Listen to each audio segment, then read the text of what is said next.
Daawwattootaa fi jaallattoota keenya kan taatan hundumtuu jecha egaan amma yeroo darbee faayinaanshiyal maanaajimenti chapter 4 waliin illee paartii 1 fi 2 ilaalaa turre jechuudha. Har'ammoo paartii 3 isaa isiniif qabadhee dhufe jechuudha. Innis meejaringi poortifooliyoo riisk kan jedhudha jechuudha. Gamanumaan maatii chaanelii keenyaa kan hin taane sabiskiraayib bakka jedhutu kun maatii chaanelii keenyaa taasiniin jenna. Egaan kallattumaan gara tooppikii keenyaatti haa ceenu yeroo darbe jechuudha. Riiskii akkasuma expected returnii kan stand alone or individual asset tokko ilaalaa turre jechuudha. Har'ammoo jechuudha poortifooliyoo kan jedhu waliin ilaallaa jechuudha. Akkamitti riiskii isaa riiternii isaa akkamitti akka meejar goonu poortifooliyoof waliin ilaalla jechuudha. Egaa poortifooliyoo gaafa jennu akkuma yeroo darbe kaasuuf yaale jechuudha. It is a group of or collection of an investment held by an investor jechuudha. Poortifooliyoo jechuudha. Kana jechuun investorri tokko stookii irratti investi gochuu danda'a simultaneously jechuudha. Akkasuma boondii irratti akkasuma kaash irratti akkasuma azar asseetii irratti at the same time maal gochuu danda'a investi godhee investimentii garaa garaa kana qabaachuu danda'a. Yeroo kana maal jenna poortifooliyoodha jenna jechuudha. Inni kunis giruupii taayipii lama qaba. Gross oriented fi income oriented kan jennu jechuudha. Gross oriented gaafa jennu primary objective isaa yoo maal ta'e jechuudha. Long term price appreciation yoo ta'e jechuudha. Jijjiirama jechuun kaayyoon isaa jijjiirama priceii investmentii sana irratti kan xiyyeeffatu yoo ta'e gross oriented jenna. Kana jechuun pricing isaa akka dabaluufi barbaadeeti yoo ta'e invest kan inni godhe gross oriented. Karaa biraa immoo income oriented kan jennu primary objective isaa investmentii sanarraa earningii yookaan dividendii income yookiis immoo interestii argachuu yoo ta'e income oriented jechuudha. So akkamitti immoo expected returnii portfolio kanaa yookiin group of investmentii kanaa calculate goona isa jedhuu fi maalidha maal goona weightii isaaniitiin baay'isaa deemna jechuudha. Maaliifi expected returniin as keessatti aseetii garaa garaatu jira waan ta'eefi percentage aseetii portfolio sana keessa jiru beeknee sanaan baay'isuu qabnaa jechuudha. Sababni isaas expected return kan jennu portfolio keessatti it is normal return that a stakeholder expect from a set of investment waan ta'eef jechuudha. Individual investmentii osoo hin taane investmentii garaa garaa irraa jiru irraa returnii isaan expect godhan waan ta'eef weightii isaaniin baay'isuu qabna jechuudha. So the sum of the weight average return of individual investment in a portfolio jechuudha. Gaafa expected return portfolio calculate goonu jechuudha. Innis ishee kana WI kun maalidha? Weightii individual assetiin portfolio sana keessaa qabu yoo ta'u, RI immoo returnii isaa yookiis immoo expected return individual assetii sanaati jechuudha. Then isaa booddee weightii isaaniin baay'isaa walitti hidhaa deemna jechuudha. Fakkeenyaan gaafa ilaallu sirriitti isinii gala dheeyyaan. Akkasuma unexpected return wanti jedhamu ni jira wantanii keessa returnii keessa yookiis portfolio returnii kana keessa jechuudha. Innis unexpected return jechuun surprise return jechuudha. Osoo expecting godhiin osoo yaadiin kan argamu wayi risky part of an investment jechuudha karaa biraa. Maaliifi wanta expect gootee olitti yookaan gaditti kan osoo expecting godhiin kan maal ta'uudha siif dhufu jechuudha. Wayiin garmalee dabalee wayiin garmalee hir'ate. Inni kun unexpected return jennaa jechuudha. Positive ta'uu danda'a, negative ta'uu danda'a. Adeemsa keessa garuu waanni kun sanatti nafu waan ta'eef gara zeerootti bu'aa deemaa jechuudha unexpected return. So kallattii kanaa yoo total return ilaalle jechuudha. Total return expected return fi ida'ama expected return fi unexpected return ta'a jechuudha. Kanaafi gaafa zeerootti bu'aa deemu immoo total return walqixa maal ta'a jechuudha, expected return ta'a jechuudha. So amma gaa expected return portfolio akkamitti akka calculate goonu as keessatti waliin ilaallaa jechuudha. Akkasuma standard deviation isaa yookaan risk measurement isaa jechuudha. So example kun maal jedha sanif fakkaate, ABC company has a portfolio of 3 investment jedha. ABC, A, B and C jedha. Below is the information on return for each investment under 2 state of economy with corresponding probability of occurrence of each state of economy jedha. So maalidha kan inni invest godheeru jechuudha. Buumii jalatti eeni hagam rate of return hagam expect godha jechuudha, percentii 11 jechuudha. Probabilityin buumii kana immoo percentii 40 dha. Buumiin kun economic buumiin uumama jedhee kan yaadu jechuudha, percentii 40. Boost kan jennu immoo percentii 60 dha. Achi jalatti een percentii 9 argata yoo state of economic condition maal ta'e boostii ta'e jechuudha. B'n immoo maal argata, buumii jalatti percentii 15 akkama boostii jalatti percentii 4, C'n percentii 20, boostii jalatti 0 dha jechuudha expected return isaa. Egaa maal godha requireding keenya jechuudha, compute the expected return of the portfolio assuming the following fund allocation jedha. Egaa maal godheera maal jedha, equal amount allocated to each investment jedha. Investmentii hundarratti equal amount invest yoo godheedha. B'n immoo maal jedha, 50% to E and remaining equal to B and C jedha. A kana keessatti egaa equal amount allocated to each investment jechuun percentii 100 keessa jechuun 3tti gaafa qoodnu percentii 33 jechuudha. Sadan isaanii wal qixa yoo ta'e jechuudha, percentii 33 allocate godheera yoo ta'e jechuudha. A percentii 33, B'n percentii 33, C'nis. B irratti garuu A percentii 50 dha. C fi B'n immoo meeqa jechuudha, wal qixa waan ta'aniif 25 jechuudha amount isaa hafe. So kana keessatti expected return isaa akkam ta'a jedhudha. Jalqaba maal goona,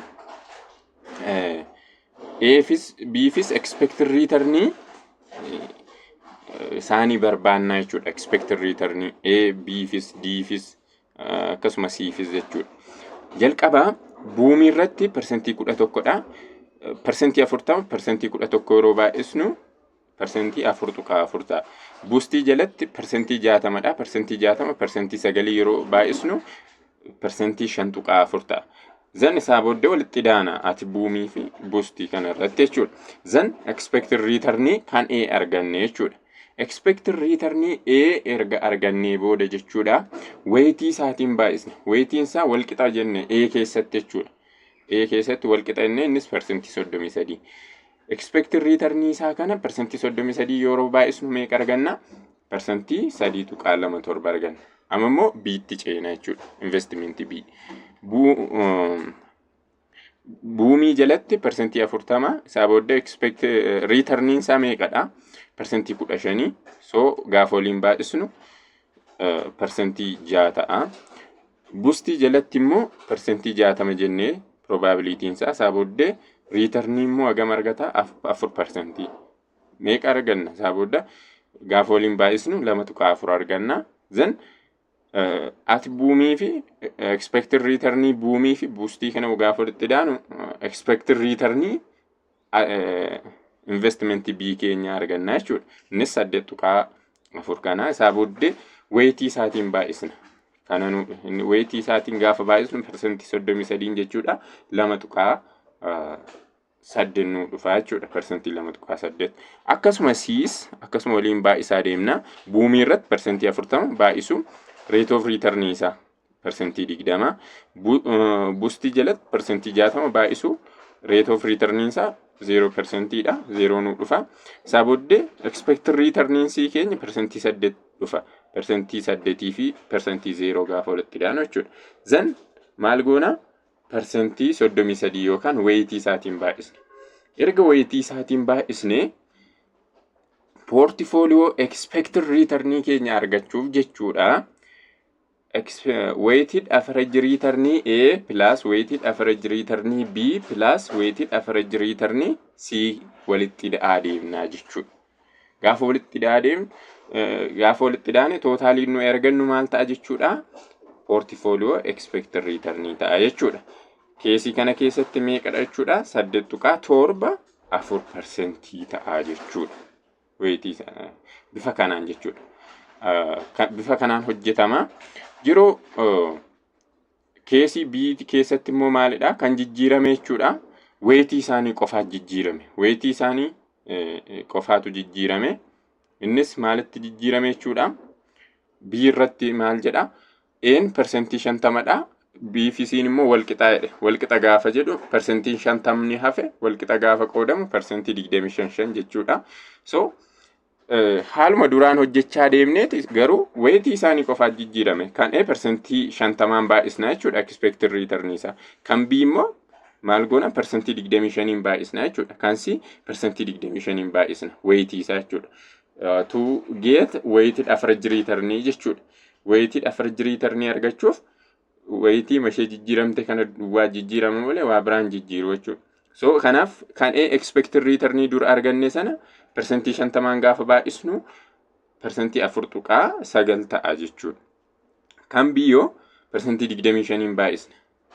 B'n 8.4 ture calculate akkuma goone jechuudha. Yeroo expected return tokko isaanii gaafa barbaannu probability times rate of return at isaa booddee state of economic condition isaanii kana hunda isaa walitti dhaane expected return individual investment arganna. Then weightii isaaniin baay'isaa deemudha. So kanaaf amma B irratti percentii 25 baay'isna jechuudha expected return isaa. C irratti percentii 25 baay'isna. Isaa booddee average weighted average return arganne kana sadanii kan A, kan B, kan C walitti dhaana portfolio expected return keenya arganna jechuudha. Bifa kanaan arganna jechuudha. Gaafa sadan kana walitti dhaatan 4.9%, 2.1% fi percentii 2 gaafa walitti dhaatan meeqa argattu jechuudha? Percentii 9 argattu jechuudha. Baay'ee konseptii baay'ee salphaadha. Yookiis salphaatti hubachuu kan dandeessan jechuudha. Egaa amma immoo erga expected return akkatti calculate goone inni kabiraan riskii yoo akkamitti measure goona kan portfolio jechuudha. Riskii isaa immoo bifa kamiin calculate goona kan jennudha jechuudha. Kan as keessatti calculation nu jennu jechuudha. Kaayyoomti portfolio jechuudha. Maalidha? Yeroo baay'eensaa yeroo baay'ee portfolioon bu'aan isaa jechuudha riskii keenya reduce gochuufidha. Yeroo baay'ee jechuudha kan nu fayyadamnu jechuudha. In real world situation jedha risk of an investment would not be viewed independently of other asset collectively jechuudha kan isaan ilaalaman. Riskiin investimenti individually ilaalamudha. Real world situation keessatti gaafa ilaallu jechuudha. So new investment must be considered in light of their impact on the risk and the return of portfolio of asset. New investmentiin tokko maaliin ilaalamuu qaba jedha. Impactii yookaan riskii yookaan impactiin inni riskii fi return portfolio irratti qabuun ilaalamuu qaba jedha. Malee individually akkasitti ilaalamuu jedha. So as keessatti goal of financial managerii ni maalidha? Efficient portfolio create gochuudha. Efficient portfolio gaafa jennu kan riskii minimize godhu levelii expected return sana eeggate garuu riskii keenya kan minimize nu godhu efficient portfolio jechuudha. So kaayyoon financial manager yookiin gooliin financial manager tokko efficient portfolio kana create gochuudha jechuudha. So as keessatti gaa riskii fi returning portfolio tokko measure gochuun baay'ee murteessaadha jechuudha. Akka duraa jechuudha. Maal miti as keessatti riskiin portfolio maalidha? Akka standard loonii sana variance isaanii walitti ida'uun kan argannu sana miti jechuudha. As keessatti xiqqoo haalli itti nuyi calculate goonu jechuudha. Portfolio riskii garaagaridha jechuudha. Portfolio variance fi standard deviation by the way riskii measure gochuuf kan nu fayyadu jechuudha. Innis riskii maal jechuudha? Systematic unsystematic risk jechuudha. So portfolio variance fi portfolio standard deviation so akkamitti calculate goona isa jedhuu fi maal goona weightii assetii isa jalqabaa baay'isu variance plus weightii assetii isa lammaffaa square gochaa deemna weightii isaanii jechuudha. Fakkeenyaaf percentage 50 yoo ta'e duwwaa tuqaa 5 sana square gochaa deemna jechuudha. So ida'uu jennee weightii assetii isa lammaffaa square times variance assetii isa lammaffaa san jechuudha. Ida'uu jenneeti 2 times weightii asset 1 times weight of asset 2 times covariance of asset 1 and 2 jechuudha. Covariance jechuudha. Covariance jechuun maalidha? Hariiroo assetonni sun waliin qaban kan nu agarsiisu jechuudha. Kana jechuun gaafa een dabalu biin hin dabalaa moo gaafa een dabalu asset een dabalu asset biin immoo hir'ataa kan jedhu hariiroo yookaan relationship gidduu isaanii jiru kan nu agarsiisudha covariance jechuudha. Covariance as keessatti yoo correlation isinii kenne immoo jechuudha.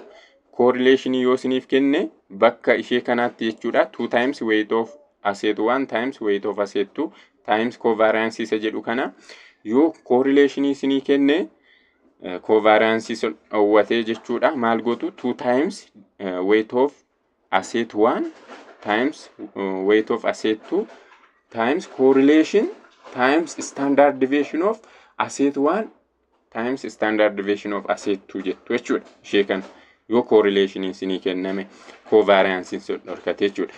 Correlation immoo maalidha? Innis hariiroo sana kan agarsiisu ta'ee jechuudha. Maal godha?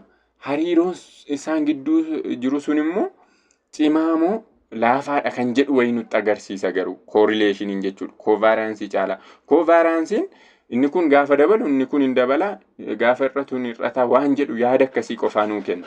Garuu hammamiin isa jedhu scaling godhu jechuudha. Covariance garuu correlation maal godha?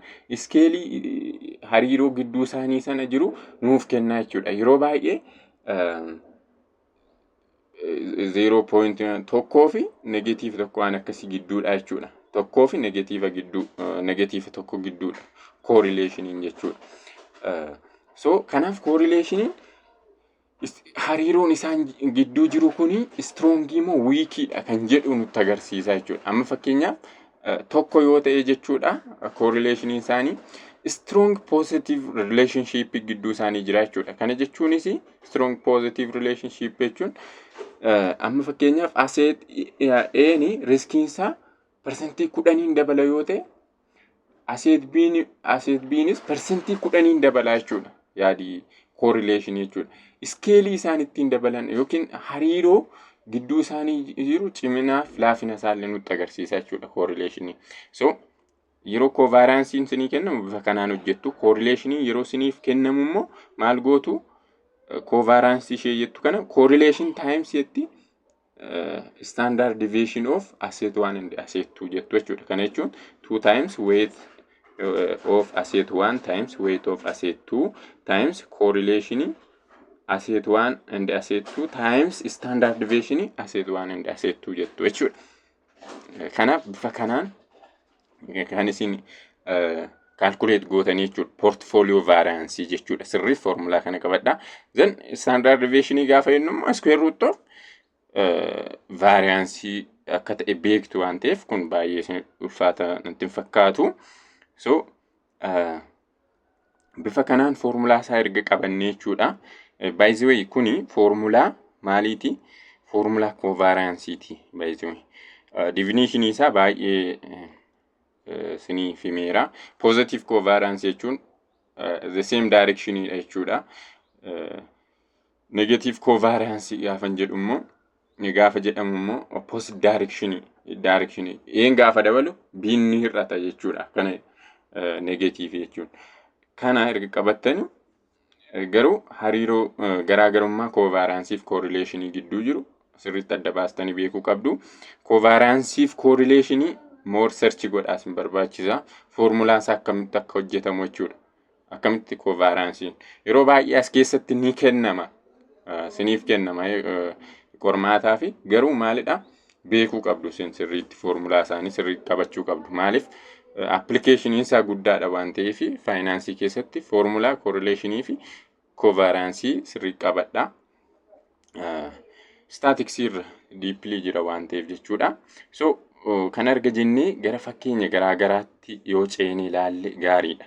More kuni kan ilaalurra isti fakkeenyatti aanu haa ilaallu. Kuni baay'ee salphaadha inni darbe kun jechuudha. Inni taanus salphaadha garuu example hunda hojjechuurra muraasa keessaa hojjechaa deemuun wayya yeroo qusachuuf jechuudha. So example 9 kun maal jedha? ABC company has a portfolio containing two investment jedha. Innis investment A fi B jedha. Amount of investment in the portfolio consists of 60% in A and 40% in B jedha. The annual variance of investment A and B are 20% and 30% respectively jedha. The correlation between two investors is this jedha. And the covariance is 0.05 jedha. Then determine variance and the standard deviation for the portfolio jedha. As keessatti weightiin isaanii kan A percentage 60 jedheera, kan B percentage 40 jedheera. Fakkeenyaaf A maal ta'uu danda'a? Bondii ta'uu danda'a. B'n immoo equity fakkeenyaaf share common stock ta'uu danda'a jechuudha. B'n investment A and B kan jedhu kun weightiin isaanii hamma kana. Then variance A fi B kun immoo kan A percentage 20 kan B percentage 30. Correlation kennameera. Covariance kennameera. As keessa tokko isaa fayyadamuu dandeessu jechuudha. Tokko isaa fayyadamuu dandeessu jechuudha. Yeroo standard deviation fi variance isaa barbaadan jechuudha. So as keessatti jechuudha maal gootu portfolio variance akkuma jennee dura weightii kan A square times maal jenne standard deviation variance A jenneerra. As keessatti maalidha? Weightiin A keenya percentage 60dha.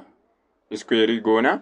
Variance nuu kenname immoo as keessatti otoo standard deviation ta'e square goona ture. Variance nuu kennameera waan ta'eef directly 0.2 ta'a jechuudha. Directly fudhanna. So weightiin B keenya percentage 40 isa square goona. Isaa booddee meeqaan baay'isna? Variance B tiin baay'isna jechuudha. Then plus jennee maal goona? 2 times weight of asset A jechuun percentage 60 times asset B jechuun percentage 40 isaa booddee covariance dhaan baay'isna jechuudha. Yeroo sana meeqa arganna? Percentage 36 yookaan duwwaa tuqaa 3 jechuudha. Bifa kanaan hojjettu jechuudha. Osoo correlation ta'e immoo maal gootu? Bakkuma kanaatti jechuudha correlation itti fayyadamtaniiti duwwaa tuqaa 2 sana jechuudha. Ishee kana covariance kana si balleessitanii jechuudha. Standard deviation kan A fi kan B tiin baay'istu jechuudha. Kan A fi kan B tiin. Standard deviation A fi B jechuun maalidha? Amma fakkeenyaaf variance A asitti percentage 20 nuu kenname kan B percentage 30 square root jala galchitanii argattu jechuudha standard deviation. Isaa booddee standard deviation sana correlation dhaan baay'istanii isaa booddee 2 times weight of asset A times weight of asset B plus jettanii warra kanaan baay'istu jechuudha. Baay'ee salphaadha. Isaa booddee variance kan portfolio variance kana percentii 36 erga arganne jechuudha. Portfolio standard deviation keenya immoo duwwaa tuqaa 3 kana square root jala galchina jechuudha. Square root jala galchine arganna jechuudha. Asitti maybe figuriin dogoggora ta'uu danda'a. Square root jala galchitanii baasuu dandeessu salphaadha jechuudha. Baay'ee yoo figuriin dogoggora ta'e formulaan dogoggora hin ta'in malee that much effect hin qabu yaada. So bifa kanaan jechuudha kanii maal gootanii portfolio variance fi portfolio standard deviation kallattiin itti calculate gootanii jechuudha. Kana erga jennee yeroo correlationiin kennamu akka amman siniin jedhetti jechuudha. Fakkeenyaaf iddoo kana keessatti amma as keessatti by the way maaltu kennameera?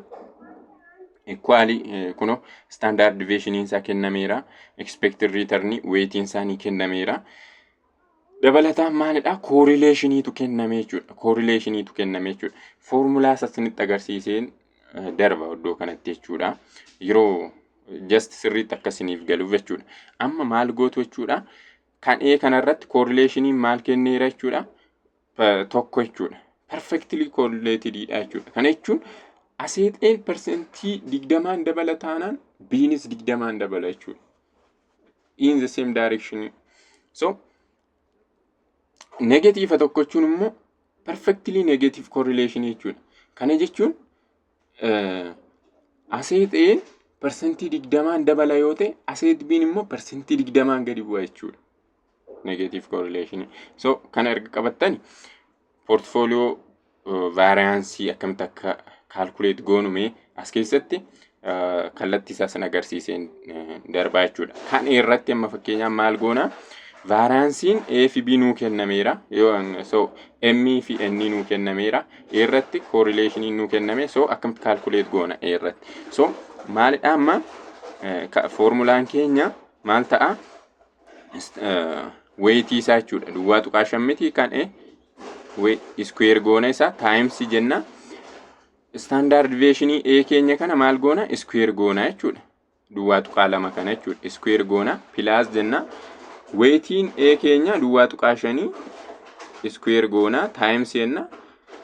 Standard deviation isaa percentii 20 jechuudha. Duwwaa tuqaa 2 square goona plus jenna. 2 times jenna plus jenneetu jechuudha. 2 times weight of N duwwaa tuqaa 5 times weight of B duwwaa tuqaa 5 times jenna. Correlationiin tokkodha. Standard deviation A fi B immoo percentii 20 jechuudha. So kanaaf duwwaa tuqaa 2 baay'isu duwwaa tuqaa 2 jennaa jechuudha. Sababni kana walitti daatanii wanti isin argattan portfolio variance jedhama jechuudha.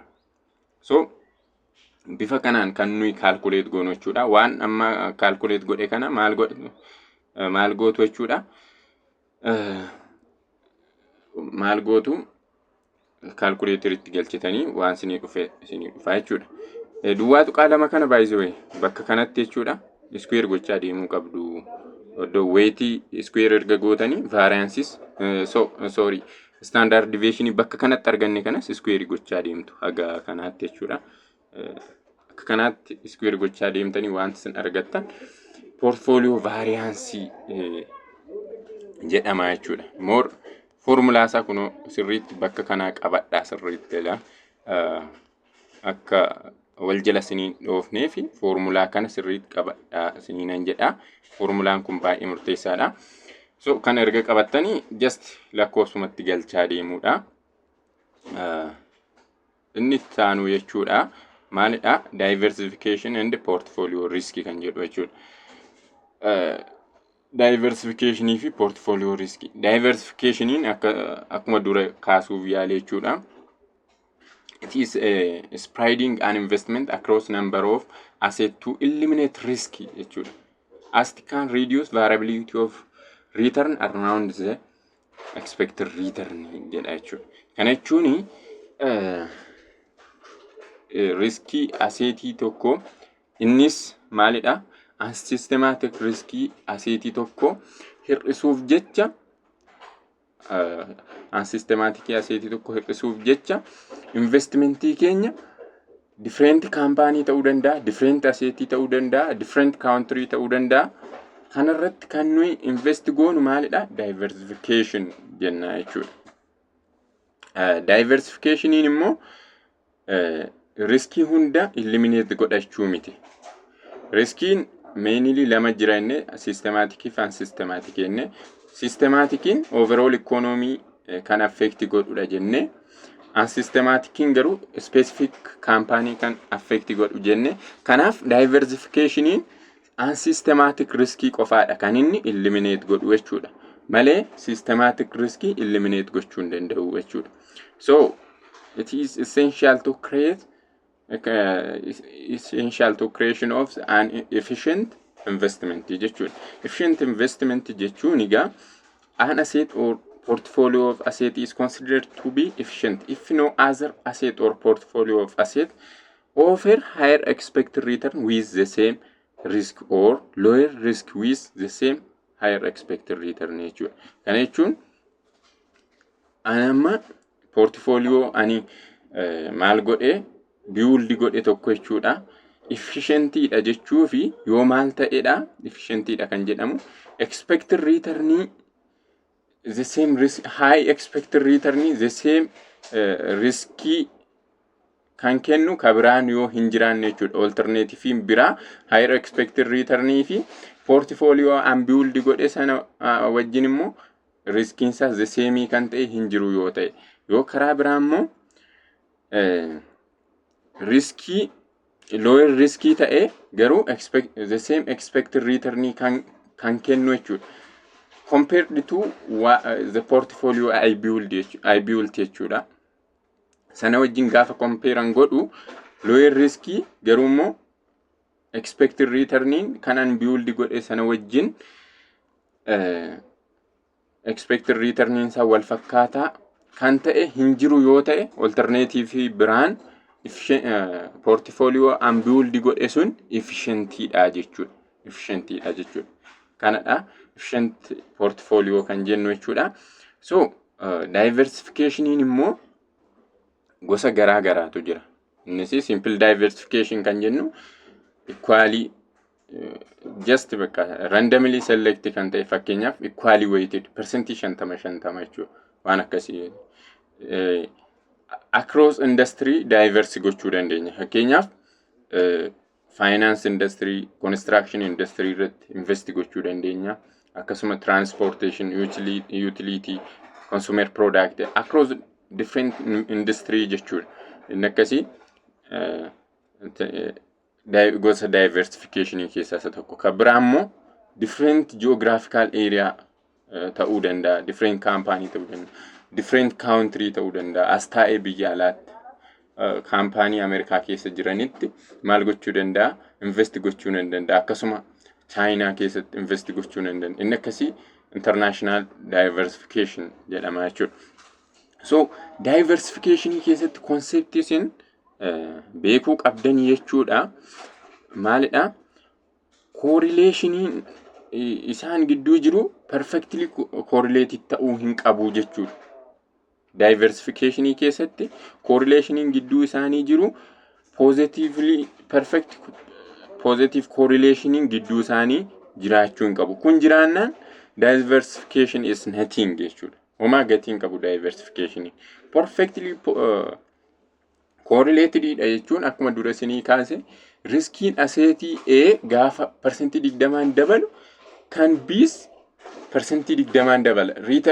Return isaanii riskiin isaanii at the same time dabala waan ta'eef homaa gatii hin qabu jechuudha as keessatti diversification. Sababiin isaa kaayyoon diversification riskii reduce gochuudha jechuudha. Riskii reduce gochuu yeroo aseetiin riskii tokkoof expose ta'u perfectly correlated dha jechuun B'nis at the same time riskii sanaaf expose ta'a yookiin saaxilama waan ta'eef perfectly correlated ta'uu hin qabanii jechuudha. Diversification keessatti aseetiin nuyi irratti invest goonu riskii keenya reduce gochuuf jecha perfectly correlated ta'uu irra hin jiraatu jechuudha. Garuu perfectly negative correlation gidduu jira yoo ta'e jechuudha. maalidha completely eliminate gochuu dandeenya jechuudha. Riskii sana jechuudha. Riskii isa kamimmoo jechuudha. Riskii isa kamii jechuudha. Unsystematic jechuudha malee systematikiin ammallee ni jiraata jechuudha. Diversificationidhaan hin badu waan ta'eef jechuudha. Principle of diversification maal jedhaga? Spreading an investment across number of assets will eliminate some but not all of the risk. Innis systematic qofa eliminate godha jenneerra. Diversification can substantially reduce the variability of return without an equivalent reduction in expected return. Diversification substantially kana jechuun variability of return gaafa jennu riskii isa jennu sana substantially reduce gochuu danda'a. Osoo maalin expected return keenya reduce hin godhin jechuudha. Maaliifi diversification amma fakkeenyaaf asset A fi B irratti invest godheera yoo ta'e jechuudha. Bondii fi stockii haa jennu. Gaafa fakkeenyaaf waan ani stockii irraa argadhu gadi bu'u jechuudha.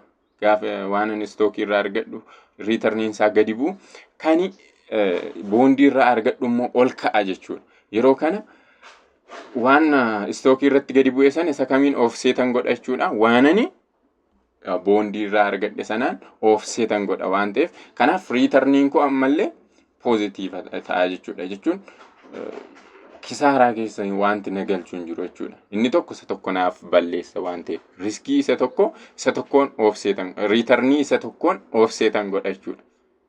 Gaafa returnii isa tokko gadi bu'u inni tokko immoo ol naaf ka'a. Yeroo kana riskiin isaa gadi bu'aa deema jechuudha. Kallattii kanaan kan inni diversificationiin hojjetu jechuudha. Riskii isa tokkoon returnii isa tokkoon offset gochuu jechuudha. Fakkeenyaaf stockii fi bondiin at the same time yeroo baay'ee maalin ta'ani exposing ta'ani riskiif jechuudha. Unsystematic riskiif at the same time exposing ta'ani. Yeroo kana riskii bondii expected return stockiidhaan offsetan gochaa deemaa jechuudha. Principaliin diversification kana jedha jechuudha. So total risk kan jennu unsystematic riskii fi ida'ama systematic riskii fi unsystematic riskiiti jechuudha. So well diversified ta'e jechuun egaa fakkeenyaaf well diversified portfolioon maalidha? Unsystematic riskiin isaa negligible jechuudha. Kan jechuun homa value hin qabu jechuudha. Totally eliminated ta'eera jechuudha. Well diversified yoo ta'e jechuudha portfolioon keenya. Yeroo kana total riskiin maal wajji wal qixa ta'a jechuudha. Unsystematic riskii wajji wal qixa ta'a jechuudha. Maaliif unsystematic riskiin diversification well diversified portfolio sanaatiin gara zeerootti dhufeera waan ta'eef yookaan eliminate gooneerra waan ta'eef total riskiin keenya systematic riskii wajjin wal qixa ta'a jechuudha. So waanni kun graafiin kun sirriitti sin hubachiisa jedhee yaada kan sirriitti ilaala. Horizontaalii wanti constantly horizontaaliin kun jechuudha. Horizontaalii kana gaditti jechuudha. Maalidha? Systematic risk yookaan non diversifiable riskidha. Isheen asirraa akka kana argitan kun immoo maalidha? Yookiis immoo horizontaalii kanaati olitti yookaan wanta constantii kana olitti waan argitan immoo diversifiable riskii kan jennudha jechuudha. So graafiin kun maal agarsiisa? Amma asirratti jechuudha. Gaafa aseetii maal gochaa deemnu jechuudha. Portfolio keenyatti baay'ina aseetii keenya dabalaa deemnu jechuudha.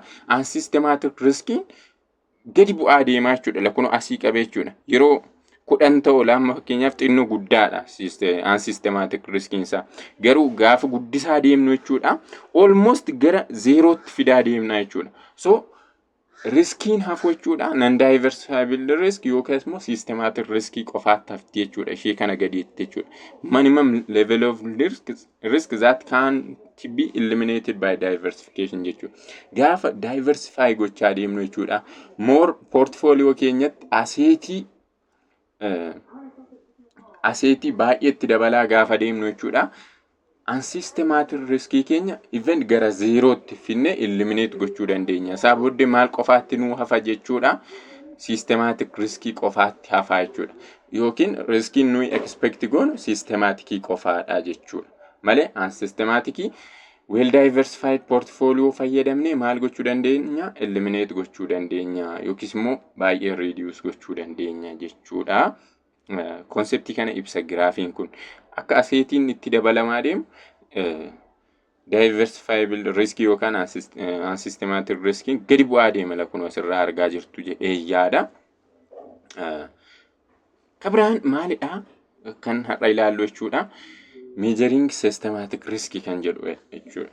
Systematic risk immoo akkamitti measure goona warra sana jechuudha baay'ee maal fayyadamneeti kan nuyi measure gochaa turre portfolio variance fi standard deviation fa fayyadamaa turreeti jechuudha. As keessatti garuu wanti beekuu qabnu termiin dhufu jechuudha beta coefficient kan jennu jechuudha. Systematic risk is crucial determinant of expected return and thus risk premium measure jedhama. It is measured using beta coefficient jedha. An investment with larger beta has greater systematic risk. This will have expected return and risk premium jechuudha. Beta guddaa kan qabu jechuudha. Systematic risk guddaa qaba jenna. Investmentiin large beta qabu. Riskiinsa akkasuma expected return'insa guddaadha jedha. Yaada kana ibsaa jechuudha as keessatti. Isaa booddee maalidha? Beetaan as keessatti isiniif ibsuuf jecha it is an amount of systematic risk present in an investment or portfolio relative to an average investment in the market. Kana jechuun sensitivity maalidha jechuudha? Sensitivity investmentiin keenya marketii duukaa qabu jechuudha. Fakkeenyaaf sensitivity gaafa jennu market risk yookaan riskiin marketii yookiin average investment kan jennu jechuudha. Marketii irra kan jiru riskiin gaafa dabalu wajjin dabala yoo hir'atu wajjin hir'atamu kan jedhu wayii sensitivity isaan agarsiisa jechuudha. Sensitivity investmentiin keenya marketii wajjin qabu yookaan volatility sana nuuf ibsaa jechuudha. Maali beta kan jennu jechuudha. Yookaan coefficient of beta kan jennu jechuudha. Sensitivity investmentiin keenya average investment yookaan market riskii duukaa qabu jechuudha. Market investment isa jennu jechuudha. Isa wajjin hariiroo inni qabu nuuf ibsaa jechuudha. Market betaan immoo yeroo hundaa tokkodha. Kana jechuun riskiness of market relative to itself jechuudha. So amma gaa betaan tokko gaafa jennu having kun maal nutti ibsaa? Having systematic risk equal to average investment or equal to market risk jechuudha. Market investment jechuudha. Yoo betaan tokko ta'e jechuudha. Tokko gadi yoo ta'e immoo investmentiin keenya relative to average investment gaafa compare goonu tokko gadi yoo ta'e betaan less systematic riskii qaba jechuudha investmentiin keenya sun jechuudha. Yoo tokko ol ta'e immoo relative to the market jechuudha yookaas immoo relative to average investment jechuudha. Investmentiin keenya greater systematic riskii qaba jechuudha. Yoo tokko ol ta'e betaan jechuudha. Betaan tokko yoo kana ol yoo ta'e kana hin qabaata jechuudha. So examplein kun amma maalidha? Investment A jira, B jira, C jira, D jira. kanadha. Isaa booddee maal nu gaafata? Security har more total risk kan qabu jedha. Which security has more systematic risk jedha. Which security should have higher expected return jedha. What is the expected return and the beta of this portfolio jedha. Does this portfolio has more or less systematic risk than an average investment jedha. Kuni tokko tokkoon isaanii akkamitti akka hojjechaa deemu maal irratti hundoofneeti. Amma systematic risk gaafa jedhu beetaa irratti hundoofneeti kan nuyi murteessinu. Unsystematic risk standard deviation irratti hundoofneeti kan nuyi compare goonu jechuudha. Kuni weightii isaaniiti. Weightii isaanii asitti percentage itti jijjiiruuf jechuudha.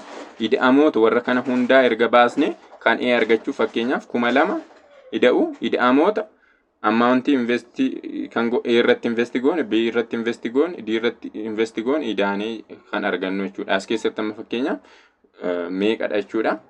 2000 hiruu 15,000 jechuudha.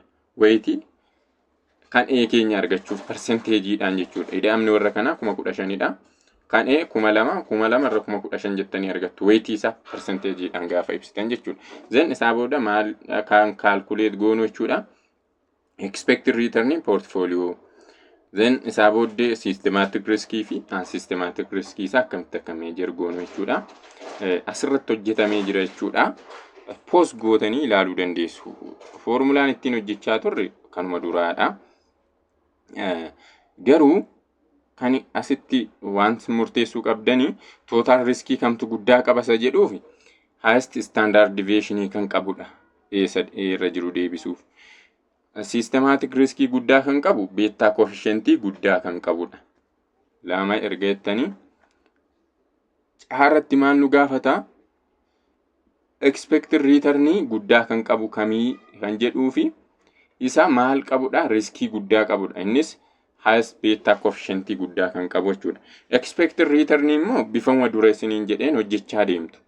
Portfolio beta kan jedhu immoo akkamitti calculate gochaa deemtu jechuudha. Portfolio beta kan jedhu jechuudha. As keessatti what is expected return and beta for this portfolio kan jedhuufi maal gootu tokko tokkoon beettaa kana maaliin baay'istu weightii isaaniitiin baay'isaa deemtanii isaa booddee dhumarratti walitti hidhaatu jechuudha. Innis tokko tuqaa 5 sinii dhufa asirratti. Fakkeenyaaf beettaan A meeqadha? Duwwaa tuqaa 8 baay'isu persentii 13. Kan B duwwaa tuqaa 9 baay'isu persentii 20. Kan C tokko tuqaa 1 baay'isu 2 tuqaa persentii 27. Isaa booddee hunda isaanii gaafa walitti hidhaatan portfolio beettaa keessan argattu jechuudha. Isaa booddee more systematic risk kan qabu beta coefficient guddaa kan qabu jechuudha. Innis as keessatti eenyudha? Beta coefficient guddaa kan qabu eenyudha jechuudha? Tokko tuqaa 5 isa qabu kana jechuudha. Yookiis immoo caani systematic risk guddaa kan qabu kana jechuudha. Systematic risk guddaa kan qabu tokko D tokko tuqaa 4 kan qabu kana jechuudha. Systematic risk guddaa kan qabu jechuudha.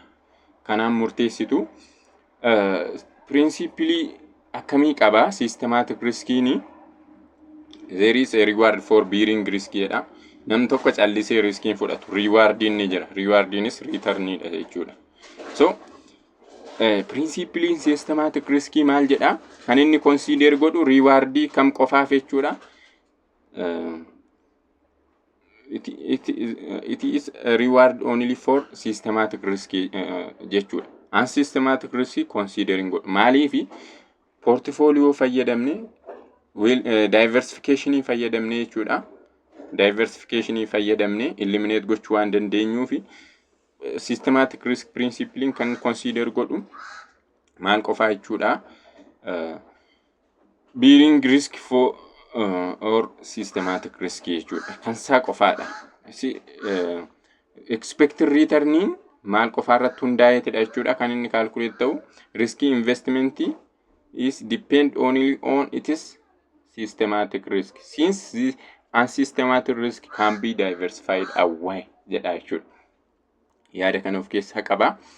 Egaa security market line kuni maalidha? Hariiroo riskii fi riiternii wal duukaa qaban nu agarsiisa jechuudha.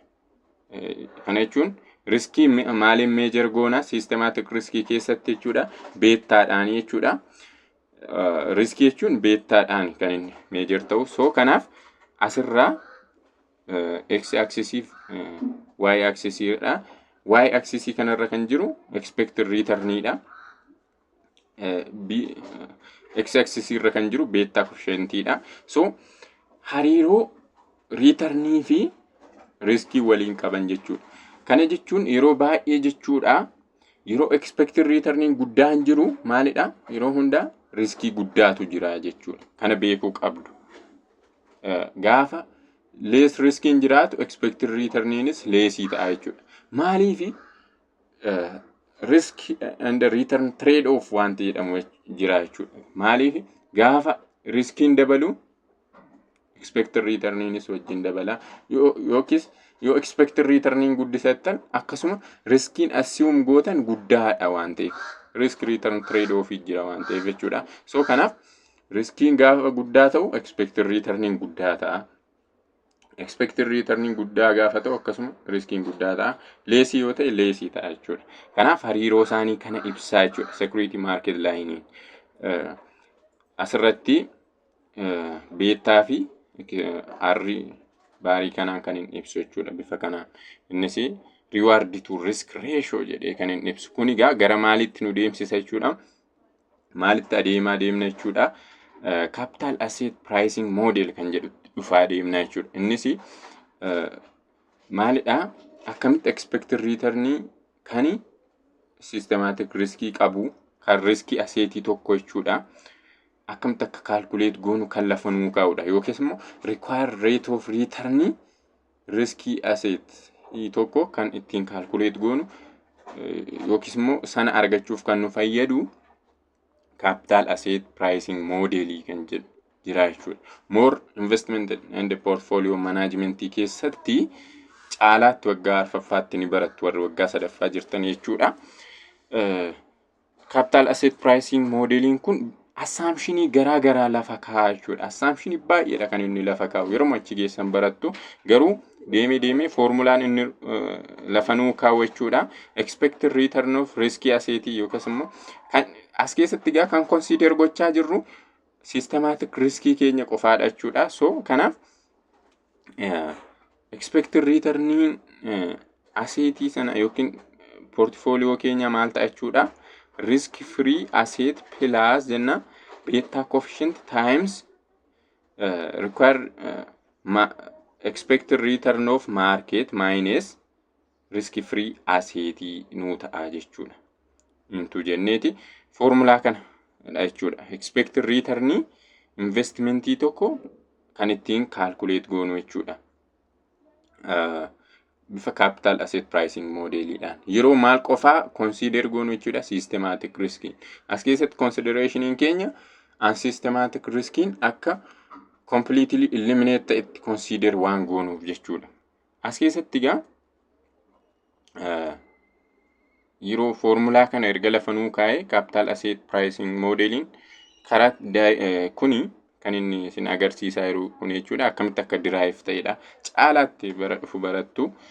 So formulaan isaa kana fakkaata jechuudha. Isheen kun qofaatti jechuudha. Isheen amma itti maraa jiru kun risk premium jenna jechuudha. Kana jechuun expected return of market expected return minus risk free asset jechuudha. Time value of money risk free asset kana keessatti kan considered ta'e. So Pilaasiin kun immoo pilaasii kana asitti immoo riskii nuyi additional riskii nuyi assume goonuuf return nuyi argannu jechuudha. Time value of money risk free asset kana keessatti consider goone irraa jechuudha. So as keessatti jechuudha maal jedha? Compute expected rate of return jedha. Example kuni maal nuu kennameera? Asseeton garaa nuu kennameera. Saabooddee beettaa isaanii nuu kennameera. Akkasuma risk free asset nuu kennameera. market return isaanii nuu kennameera. So maal gochaa deemna jechuudha? Formulaa keenyatti galchaa deemudha. Risk free asset jechuun as keessa 3.5 percentii 3.15 plus jenna beta fakkeenyaaf kan L yoo ta'e jechuudha 2.03 times jenna market return keenya percentii 13 dha. Percentii 13.5 hir'isu risk free asset 3.15 jennee argachaa deemna. Kan bis kan sis bifa kanaan calculate gochaa deemna jechuudha. As keessatti egaa beta guddaa kan qabu expected return guddaa qaba. Akkasuma riskii guddaa qaba jechuudha. Hariiroo kallattiidhaan waliin deemu waan ta'eef jechuudha. Hariiroo gaafa riskiin dabalu expected return ni dabala waan jenneef bifa kanaan calculate gochaa deemtu jechuudha. Formulaa sana fayyadamtanii kan tokko isaanii bifa kanaan galchaa deemtu. Innis risk free asset plus jettu beta coefficient times jettu market return minus risk free asset jettanii tokko isaanii Mif, Lif, Npf akkasitti barbaadaa deemtu jechuudha. Bifa kanaan qabachaa deemuu qabdu. Factor that affect expected return kan dura isiniif kaasuu yaale sana jechuudha. Expected return waan kana keessatti kan affect factory waan affect godhan tokko time value of money kan jennu isa maaliinidha kan nuyi wanti ni goone major kan goone risk free return keessatti consider goone irra reward for bearing systematic risk kan jedhu jechuudha. Isa immoo market risk premium keenyaanidha jechuudha kan nuyi consider goone. Amount systematic risk immoo betaadhaan maal goone jechuudha major goone jechuudha. Amma yaada ta'e wayii siniif sirriitti clear sinii gochuuf jechuudha. Isheen kun jechuudha ishii kana asitti jechuudha mallattoo plus kana asitti additional risk bear gochuudhaan jechuudha. Risk premium jechuun additional risk assume gochuudhaan expected return investor tokko argachuu qabu kan ibsudha. Plus sana achitti kan hin ibsu jechuudha. Additional risk maal gochuu qabu jechuudha. Additional risk assume godheef expected return argachuu qabu kan ibsu jechuudha. Kanarratti osoo nu gahee gaarii na fakkaata. Horaa bulaa galatooma chapter 5 dhaan walitti deebina. Nagaan tura.